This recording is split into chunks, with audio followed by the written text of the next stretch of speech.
Good news! Central Americano MBBS just 34 lakhs. Columbus Central University. దానికి ఒక ఉదాహరణ ఉంది. ఒక సినిమా రైతు బిడ్డ ఏదో సినిమాలో ఎదురుకుండా భరద్వాజ ఆఫీస్ ఉండేది ఎదురుకుండా వాళ్ళ నాన్నగారి ఇంట్లో ఎదురుకుండా ఇంట్లోనే అక్కడ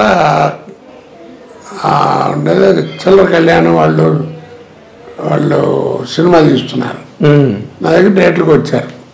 15 రోజులు ఎంతో కావాలని డైరీ ఇది సంఘాన్ని చూపిస్తే ఖాళీ లేదు.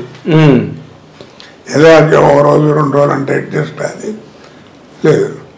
వాళ్ళు ఏం చేశారు, అక్కడికి వెళ్ళి ఎవరో మొత్తానికి కృష్ణ దొరకట్లేదండి కోట గారు, డేట్లు ప్రాబ్లం అట్టున్నా 3 లక్షలు అడుగుతున్నాడు అని చెప్పారట. 3 లక్షలు ఏంటి ఆయనకి అప్పుడే అని కృష్ణ గారు వాళ్ళు కోపం వచ్చి కృష్ణ గారు పక్కన ఫోన్ తీసుకుంటారన్న ఫోన్ చేశాడు. పద్మాలయాలో కాస్ట్యూమ్ కృష్ణ బట్టలు కుట్టుకుంటూ అక్కడ ఉన్నాడు. బాగుంటాడు లాక్ 2 నెలలు పట్టి వేయించారు. అతను వేస్తున్నంతసేపు కృష్ణ గారు నన్ను ప్రాణం తీస్తూనే ఉన్నాడు. జాగ్రత్త, పొట్టిగా ఉంటాడు, భలే ఉన్నాడు, వాడు చేస్తున్నాను, నవ్వు వచ్చేస్తుంది, వీళ్ళని అద్భుతంగా ఉంది, నువ్వు జాగ్రత్తగా ఉండాలి, నేను చూసి సత్యనారాయణ గారు లేటబ్బా వణికారు, నువ్వు ఇంకా అంతకంటే ఎక్కువ వణకాల్సి వస్తుంది, అది ఇది వాళ్ళకంటే పౌరాణిక సినిమాలు అన్నీ ఉన్నాయి, నీకేమి లేవు, సోషల్ అది ఇది అని ఏడిపించేవాడు.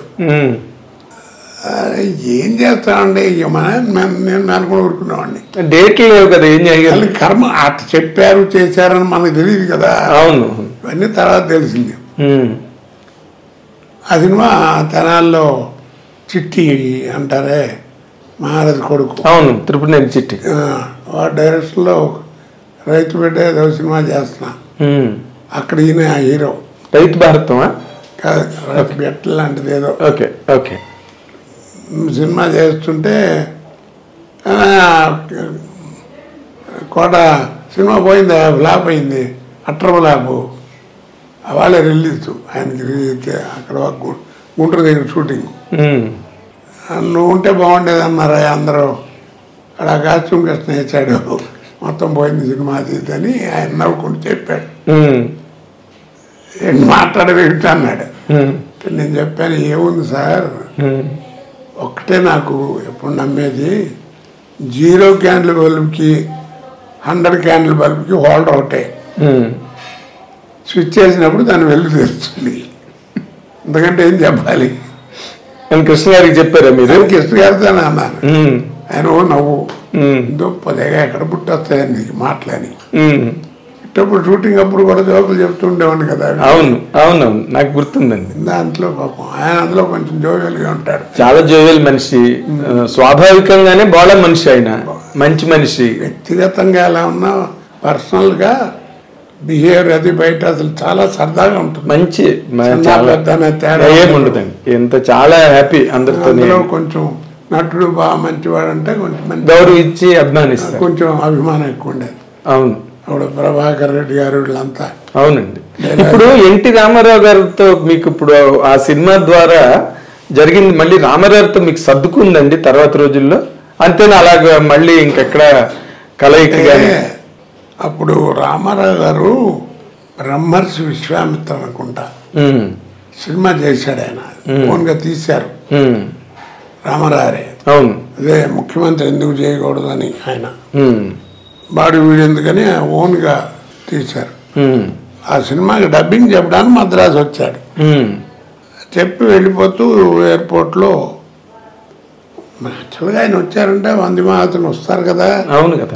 25 మంది పక్కన మంచి ఆజానుబాహు, పచ్చని డ్రెస్సు, సన్యాసిని వచ్చేకు పోగు, కిర్రమంటూ చెప్పులు వేసుకుంటూ వస్తున్నారు. ఆ క్రితం రోజు ఏంటంటే మద్రాసులో ఈ ప్రొడ్యూసర్స్ కౌన్సిల్ లాంటిది ఏదో పెద్ద మీటింగ్ జరిగింది. దానికి హైదరాబాద్ నుంచి వీళ్ళందరూ పెద్ద వాళ్ళందరూ కూడా వెళ్ళారు, ప్రొడ్యూసర్లు అందరూ. ఓకే, సరే అందరూ ఇటు వాళ్ళు ఉన్నారు, ఆయన అట్లా వస్తున్నారు, రామారావు వస్తున్నారు, ప్రతి ఒడు అటే చూస్తున్నారు. అట్లా నాకు ఎందుకు వచ్చిందో ఐడియా, కావాలన్నా సూట్ కేసు అక్కడ పెట్టి మన విజయ్ చంద్ర లేడు, అవును, అతనున్నాడు నా ముందు, మరి అతను గుర్తుందో లేదో, సూట్ కేసు అక్కడ పెట్టి ఒక్క నిమిషం సూట్ కేసు చూస్తుండ అన్న. ఏంటంటే బాత్రూమ్ అన్నాడు, ఇప్పుడే వస్తానని వెళ్ళిపోతాను. వెళ్ళి రామారావుకి నమస్కారం సార్ అన్నాను. అంటే అందరూ అట్టు చూస్తున్నారు, అయిపోయాడు ఎండి కొడుకు చంపేస్తాడు ఆయన గవాలన ముందు అని గుర్తుపెట్టాం బ్రదర్, విన్నాను మీరు చాలా మంచి ఆర్టిస్ట్ అని విన్నాను. చూసారా, కీప్ గుడ్ హెల్త్, చూసారా హెల్త్ బాగుండటం వల్ల ఇది భగవంతుడు ఇచ్చేది, మే గాడ్ బ్లెస్ యూ అని బలం తట్టాడు. టక్కుని కాళ్ళదండం పెట్టేశాను, చేసి వచ్చేసాను. వీళ్ళందరూ వేసినప్పుడు నన్ను అడిగిన వాళ్ళందరిలో చాలా మందిని వేస్తున్నప్పుడు షూటింగ్ చూసి అబ్బా ఏం చేస్తున్నాడు రా అన్న వాళ్ళే. ఏం బుద్ధి ఉందో లేదు నీకు, సాచోడు పీస్తే ఏమయ్యేవాడు, ఆయన మహానుభావుడు ఊరుకున్నాడు, ఆయన పర్సనల్ పీకే అంటున్నాడు, చెంప బయలుపోయి మొహం చచ్చాడు అంటే మొదలెట్టారు. సరే విని విని 5 నిమిషాలు ఆగి, మీలాంటి దిక్కుమాలిన ముండాడుగులతో రోజు తినే దిట్లు ఓ దెబ్బ కొట్టాడు అనుకోండి అకౌంట్ క్లోజ్ అయిపోతారా, అంతే కదా, అంతే. Once for all account settle అయిపోతే ఎవడు మాట్లాడ్డా అని అంటే అందరూ నీ గుండె ధైర్యం అని అందరు నన్ను తిట్టారు. తిట్టంటే నా మెచ్చుకోవడం అదేలేండి, గుండె ముండేవాడు కానీ అదే అదొక ఇన్సిడెంట్. తర్వాత మీరు ఇప్పుడు ఈ మండలాధీశుడు అవన్నీ అయిన తర్వాత మీకు ఒక మెయిన్ స్లాట్ అంటే అంతవరకు మీరు బాగా బిజీగా ఉన్న ప్రతిఘటన తర్వాత మీకు వచ్చిన పేరు ఆ టైంలో మన మోహన్ బాబు గారు ఒక సినిమా తీశారు రామారావుని పెట్టి, మేజర్ చంద్రకాంత్. దాంట్లో 3 రోజులు డేట్ అని చెప్పి 2500 చెక్ కూడా పంపించాడు మోహన్ బాబు గారు. అమ్మయ్య అనుకున్న మహానుభావుడితో వేషం దొరికిందిలే అని. అది పరచు గోపాలకృష్ణ నేను వేయాలని చెప్పి లాక్కుని ఆయన వేసాడు. సో అలా మిస్ అయిపోయింది రామారావు, మిస్ అయిపోయింది. ఆయనతో ఒక్కడితేనే చేయలే నేను ఇండస్ట్రీలో. ఆయనతో నందే వారు తీసుకున్నాను, అన్ని తీయించుకున్నాను, ఆయన ఇచ్చారు, నేను కానీ యాక్ట్ చేయలేదు. ఓకే, కానీ మీరు రామారావు గారి తాలూకా సినిమా ప్రయాణం, ఆయన పాత్రలు కానీ లేకపోతే ఆయన రాజకీయ ప్రస్థానం కానీ టోటల్గా జీవితం మీకు చూస్తే మీరు ఒక సీనియర్ నటుడుగా, సరే ఎంతో కొంత మీకు పొలిటికల్ సాంగత్యం మీకు కూడా ఉంది కాబట్టి ఆయన మీద మీకు ఏమనిపిస్తుంది సార్ ఆయన గురించి మీరు తలుచుకున్నప్పుడు? ఒకటే మాట అండి, కారణ జన్ముడు అంతే. మళ్ళా ఇంకో రామారావు పుడితే తప్ప ఎన్టీ రామారావు లేడే, అంతకంటే పెద్ద మాట లేదు ఇక ఆయన గురించి. అవునండి, అవును. ఒక ఘంటసాల వెంకటేశ్వరరావు, ఒక ఎన్టీ రామారావు గారు, వాళ్ళంతా కారణ జన్ములు. అవునండి, ఒకసారి పుడతారు. ఇంకే మళ్ళా ఘంటసాల ఏడి, అవును, రామారావు ఏడి.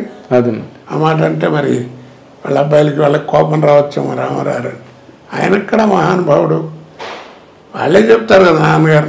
అవును, బాలకృష్ణ గారు ఎప్పుడు ఆయన నోట్లో ఎప్పుడు నాన్నగారి పేరే ఉంటుంది, పేరే ఉంటుంది. తర్వాత డైలాగులు కూర్చుంటే ఆయన డైలాగులు చెప్తుంటారు. అవును, కాబట్టి ఆయన ఇది అంటే కారణ జన్మలు ఎందుకంటున్నానంటే ఒక్క వ్యక్తి, ఒకే ఒక వ్యక్తి కడివడి పాలల్లో విరిగిపోవాలంటే ఒక్క ఉప్పు కడికి చాలన్నట్టుగా ఇంతమంది కోట్ల మంది తెలుగు వాళ్ళు ఉంటే మహానుభావుడు ఒక్కడు నిలబడి 6 నెలల్లో కాంగ్రెస్ గవర్నమెంట్ పడగొట్టి పట్టుదల బట్టి దేశమంతా తిరిగి ప్రపంచ ఖ్యాతి గంచాడు ఒక్క ఎలక్షన్తో. ఒక్కడు మర్చిపోయాడు.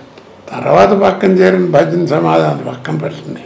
అవునండి, ఒకే ఒక్కడు, ఆయన లేకపోతే ఏముంది, ఏం లేదు, సినిమా లేదు, తెలుగుదేశం అన్నదే లేదు, లేదు అసలు పార్టీ లేదు, ఆయన కదా పెట్టాడు. పైగా పార్టీ తెలుగువారి ఆత్మగౌరవం అనుభావుడు కారణజన్ముడు అంతే. ఇక అదేలేండి, రెండో పదం లేదు.